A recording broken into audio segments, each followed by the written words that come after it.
Xbox admitted, I won't say defeat, they just ejected themselves from the argument. They took a sidestep, didn't they? Yes. Yeah. And I think they did the right thing. I think they saw this coming. Yeah. And they were like, do you know what? Game Pass on PC, well, because they're Microsoft, it makes loads of sense. Yeah. But I think there was a kind of a looking forward and going, more people are spending more money on PC gaming than they're on console gaming. We know that because they're Microsoft. Yeah. So bringing our Xbox games to PC is actually a bit of a win-win for us. We kind of control both platforms anyway, so that's not a bad thing. And then it's like, well, actually, if we're letting it to PC, we might as well let it to PlayStation as well. Yes. And they're just coining this phrase of like, well, you're playing on Xbox because you're playing Starfield or whatever it is, Fallout. You're playing on Xbox. Like, it's a bit of a stretch. But Yeah. I guess they'll be saying soon, if you play Call of Duty, you're playing on Xbox. Yes. No matter where you're playing it. Well, providing that you're playing it on anything other than a PlayStation, then it's an Xbox, isn't it? Yes. Really? Yeah. Phil Spencer talking a lot this week about the future of that as well.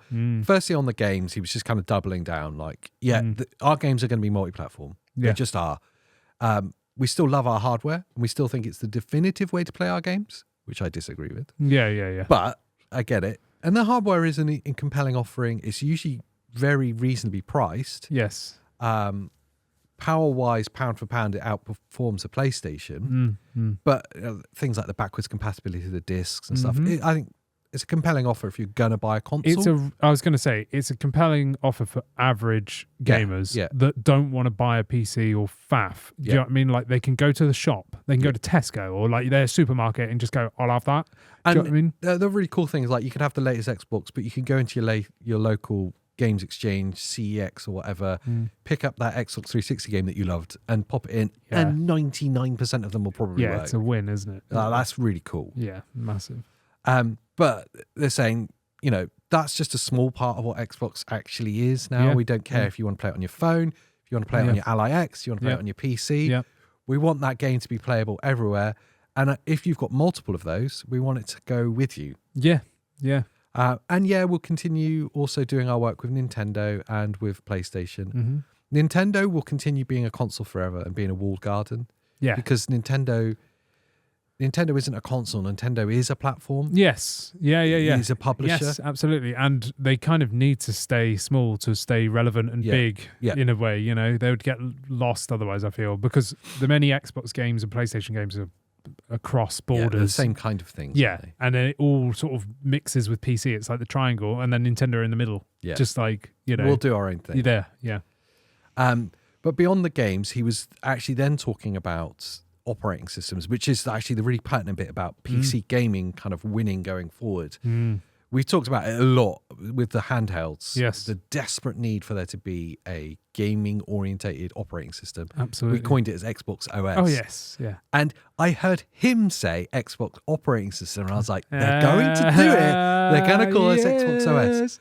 For those of you that didn't catch up on it or missed the news video or whatever, he said, firstly, it's the central focus of the Windows team is the gaming operating system. Yes. We need an operating system for these PC handhelds and these gaming devices that removes all the unnecessary things that are currently there in Windows. Oh. Exactly what we said. Oh! Yes. And he said, interestingly, if you look at the Xbox operating system, that is built off a Windows backbone. Oh, really? Oh. Exactly what we said. Oh, yeah. This is amazing. Sounds good, doesn't it? Yeah. So it's built off a Windows backbone, which is obvious because Microsoft made it. Yeah. So of course it's Windows. Yeah. So putting an Xbox shell over the top of Windows currently would be quite an easy thing to do and would make a lot of sense. Much like, this is his quote, much like how Steam of Steam OS over the top of Linux. Oh. And on those systems, if you still need to use Linux, you can window out and change or alter anything that you may choose or need to do, much like you'll be able to do with an Xbox operating system on Windows. Oh, that sounds exactly like what we had been talking about. And everyone's been commenting going, you're wrong. No. It's conjecture. You'd never do that. Well, yes, everything's conjecture until it's confirmed. But when the head of Microsoft Gaming is talking about it, it's a bit more than conjecture. Yeah. when they do that, when Xbox OS does hit, it's going to change PC gaming again. There was just a moment when I was listening to that interview, and it was a great interview with, I want to shout out the channel Gaming Tag or Gaming Tag Radio or something. I'm sorry I got it wrong and I've forgotten. It's a really good channel. I hadn't come across them before, but they're big. Anyway, I wanted to give them a shout out because it was a great interview. Anyway, there was a light bulb that went off with this that I hadn't considered before, and maybe it was stupid of me not to consider it. I had been all out about PC handhelds because that's kind of where we sit. Handheld gaming is kind of like what we're kind of focused on. And primarily the Ally X, because it's what we've both got. It's like, this needs to happen. It's got to be a handheld operating system. And I was like, it's going to be a handheld operating system. And then when he's talking about it, it's got to be focused on gaming. I was like, oh shit, this is PC gaming. Yeah. There's something that's snuck in. Yes.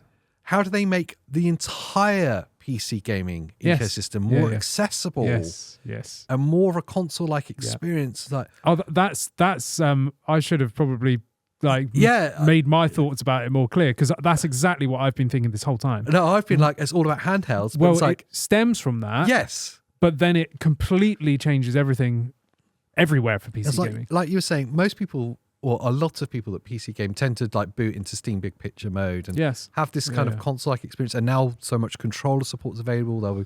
Once they've booted in. But all of this stuff about Windows being gamer friendly, it will do things like remove like the login screen, have controller support from booting. Hold on a second. They are turning PCs into consoles that you can still control like PCs if you choose to. If you want to, So it means you can have little mini PCs or anything hooked up to your TV. But for little Billy, suddenly you have an affordable, customizable, high-end gaming machine. Yes. You have an Xbox. Yeah. And that's where this is an Xbox has been leading up to, I feel. That's where it will go. It will stop pointing at all PCs, whether it's a £500 PC or a $5,000 PC. And this is an Xbox. And when that moment clicks, everyone's going to go, oh, we were laughing at Xbox, but actually it's Microsoft Gaming. Yeah. It's bigger. Yeah. And they were just ahead of the game with this. Yes. Yeah, I fully believe they are. Once they started pushing this direction, I like even a couple of years ago or whatever, I was thinking, I feel like they're doing something big here that's like ahead of the curve that no one's really understanding yet. And now I feel like we're right at the precipice of big Xbox change. Isn't a console, it's a platform. Yeah. And yes, they make a console inside like that omnipresent. platform. Yeah. And if there's every possibility, first of all, that they can screw it up. Oh, yeah. It's Microsoft. Yeah, they might do, yeah. And it's the Windows team. Yeah. It's hit and miss. Yeah. If they've hired anyone from Ubisoft from all these layoffs lately, we're going to be in big trouble. There's going to be bugs everywhere. If they hired anyone from the Vista team, we're doomed. Well, hopefully they're all in retirement. What was that horrible windowed one? Was it 7? Oh, that was 8. 8. Yeah, there was all the tiles everywhere. If they've hired anyone from that team, we're doomed. If the weather app is there by default, I'm throwing it out the window. What's the weather in your location?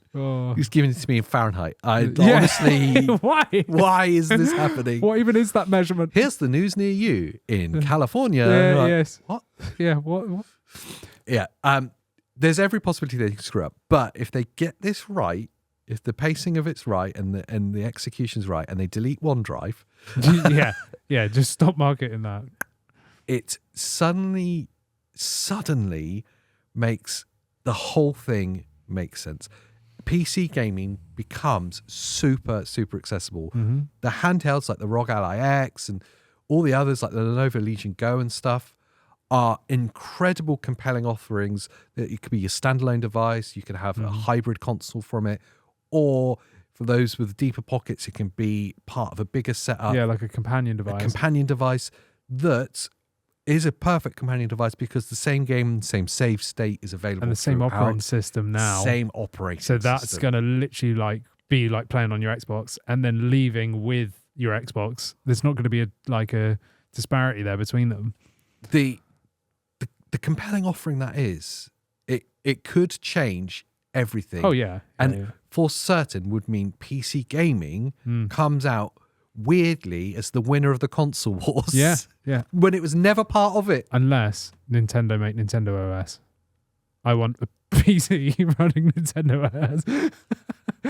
Just plays Mario. And that is the end of that, unless you want to see more, and then it's only just the beginning of your journey. I like that. Yeah, thanks very much. Yeah, I just came up with it just now.